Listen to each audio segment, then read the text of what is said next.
So it's best to just be very calm and not act too crazy. Why United States is not united? You know, like every state is different. Even for tourists, they get angry. Yeah. €5? €5 is a lot. Problem of the country. Yeah.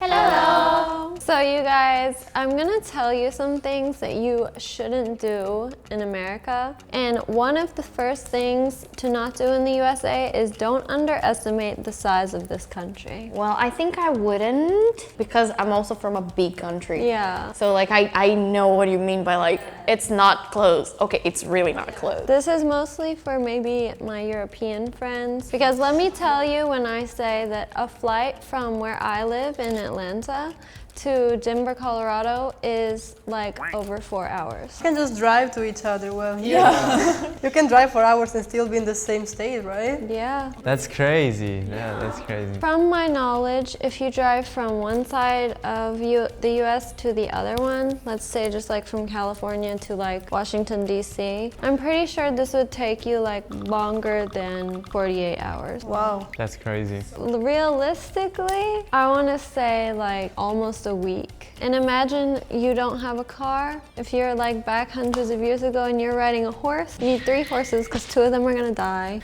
on the way. God. Wow. I mean, honestly, for me, it's not that shocking. I can actually picture it because I know people from my country who also like traveled from the south of Brazil, like to Bahia and other part in the northern area, and they also take like a week and like because of this whole road trip. So I can see it. Now I understand the whole thing about the road trips in America. That Yeah, road makes a lot trips more are sense, big. you know. If I drive a week, I probably end up in like Turkey.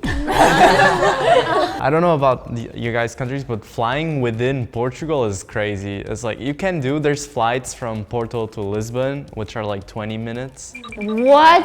It's just like some business people, like they When fly. you really have no time. I guess, but I mean, when you think about it, you also got to go to the airport earlier. So the train is like 2.5 hours, so. That doesn't seem any smart.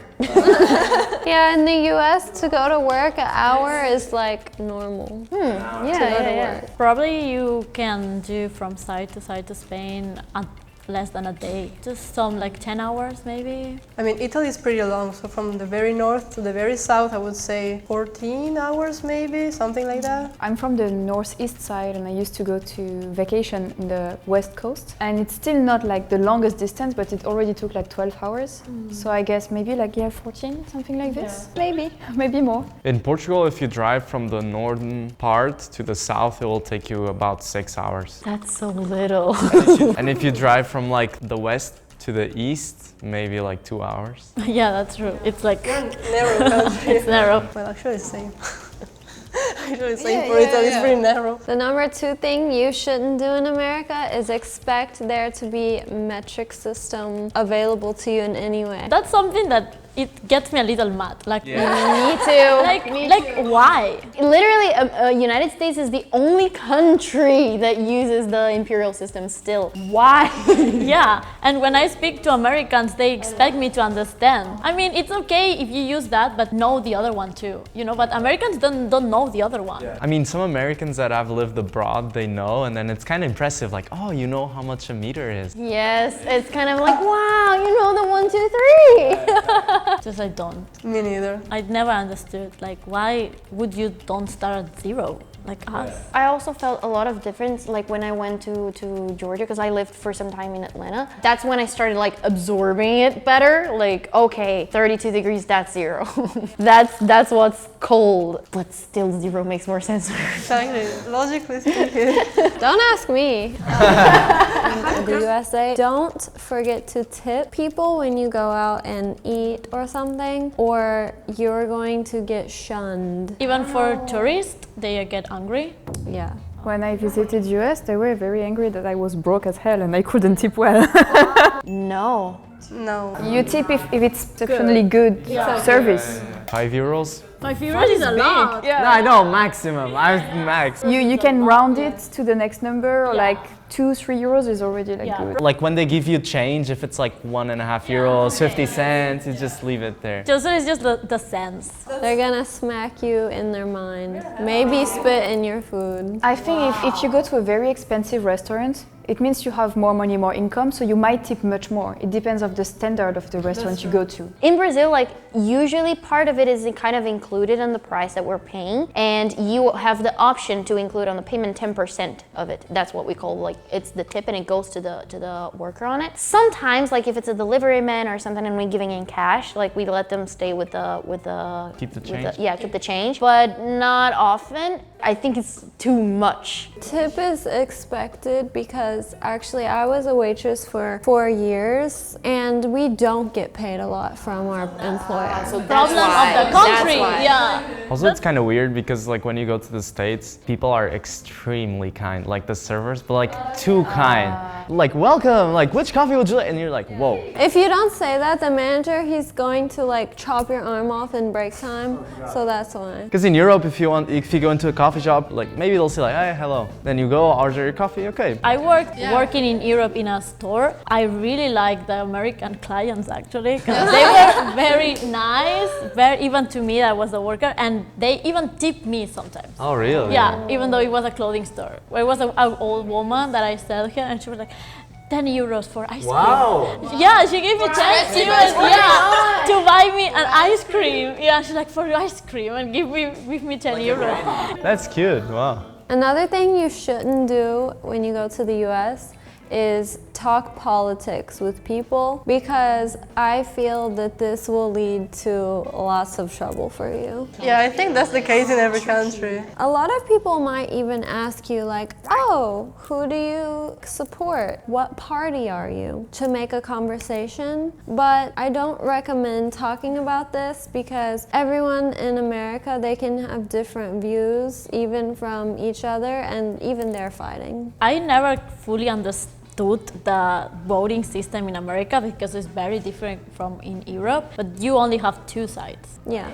As in Europe, or at least in Spain, we have many parties. So each one can like vote like very different sides, but there is like everyone more like extreme opposite. It's kind of similar in that way to Brazil. Like people are way too extreme about it. So either they're gonna love it or they're gonna hate it. And like if you talk about it and you have opposite opinions, that's gonna end up badly. Yeah. That's interesting because I feel like in Portugal at least, a lot of people talk about politics and they don't take it that seriously. Like just casual talk. Yeah, true. But people really straight up ask you like, what party do you support? But still, and it's considered weird to talk about it? They might ask you like, well, who do you support? Should we still be friends? Yeah, kind of like that. Another thing you shouldn't do is don't forget about the original price when you buy an item, because that doesn't include taxes. That's crazy. Isn't it same in Japan? Yeah, it's the same in Japan. When you go to Japan, it's the same thing. You buy and then the taxes come. Like, why? It doesn't make any sense to not put the taxes. Yeah, why don't you do it immediately? Yeah, just let me know how I'll pay. You don't know how much are you gonna spend, right? But do they display only the price, or is there like a second price, like tiny one with sales? there's Not even. not. So you just get it on the receipt. Yes, and also the price of tax is different in every state. Lovely. That's crazy. This is one thing I don't really understand, like why United States is not united. Why don't you all have the same rule? You know, like every state is different. Each one has different rules, and it's so complicated because sometimes I can do something in here and I cannot do in there. Yeah, also the laws are all different in each state. Is there any advantage of not putting the tax?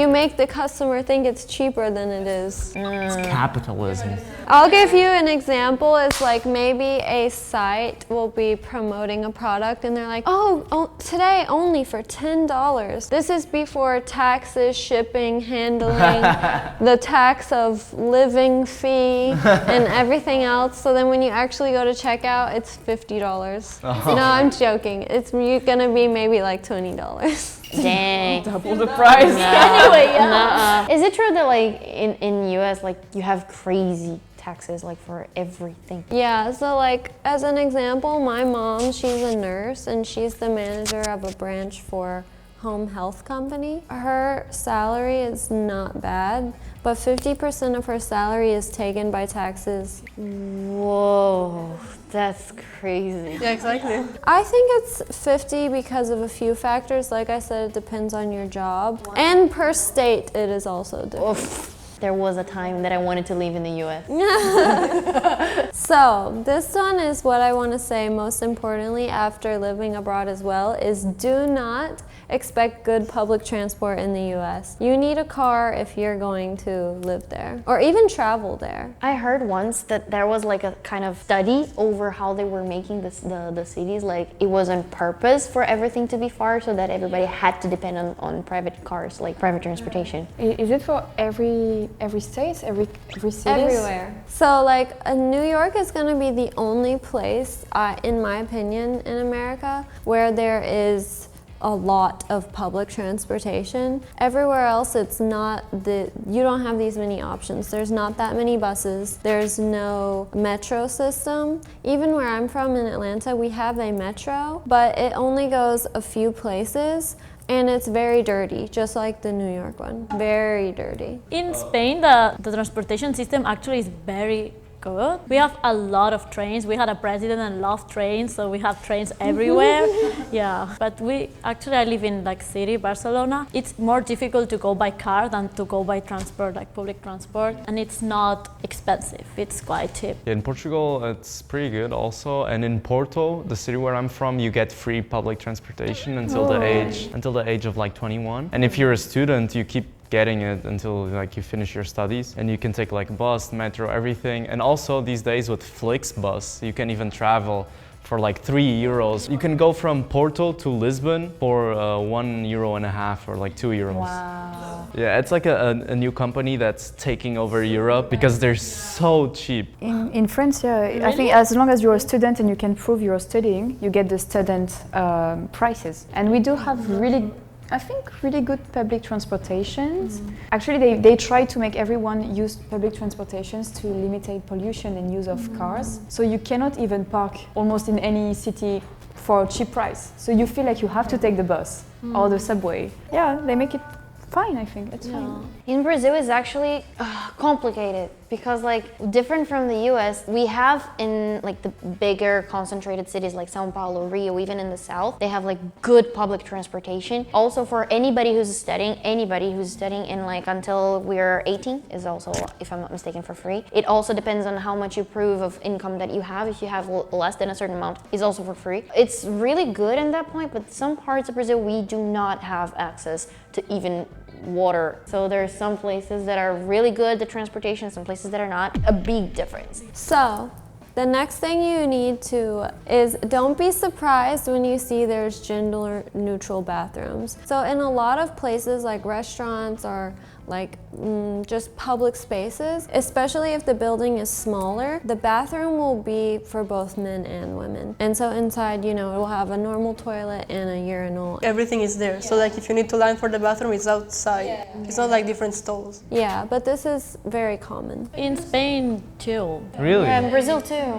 In smaller buildings especially, old buildings. Or like tiny restaurants, like they have to share like the same building, they have one toilet. It's usually like a tiny one. It's pretty common. I don't know. I mean, it's not that common in Portugal. Like normal buildings will have they will distinguish the bathrooms. The more normal thing is to have both, but I will not be surprised Yeah, if I guess. it's traditional small restaurant. It's Yeah, if it's like something old, yeah. So another thing I recommend to not do when you come to the US is if you visit a Native American reservation where they still live, or it's like the local kind of reserved habitat, is don't act like a tourist because it can be very offensive. Like taking lots of pictures or treating it as if it's not somebody's house. Not a zoo. Got it. One reason why I say this is not only because it's more respectful, but these reservations also have a bit different laws from the normal state. So it's best to just be very calm if you visit one and not act too crazy. I don't know if it's just ignorance, but I didn't don't know that there was like these reservations. Yeah, maybe it's not made obvious, especially to people who don't live in the US, but there are many reservations. But it's like inside the city. It's actually in Georgia, I don't even think we have one. We have more like historical sites, but in the West, like states like Utah, Nevada, all of these ones more west, there are actual reservations where the government allocates Native Americans to live there. Yeah. These reservations, they're usually like kind of big pieces of land that are more out of the city, and they have their own like stores and everything. And the prices will be different even from the rest of the state because they do fall under these different laws. So if you're like driving or, you know, visiting these states in the US and you come across a reservation, then it's best to just know people still live there, so treat it like a neighborhood. Yeah. Okay. So were you guys surprised by anything? We see a lot American movies and it's very displayed, so a lot of things like you just know, but you just have to live it, you know, I think. It's more about the details, for example, like how the taxes work, like having 50% of the salary on taxes.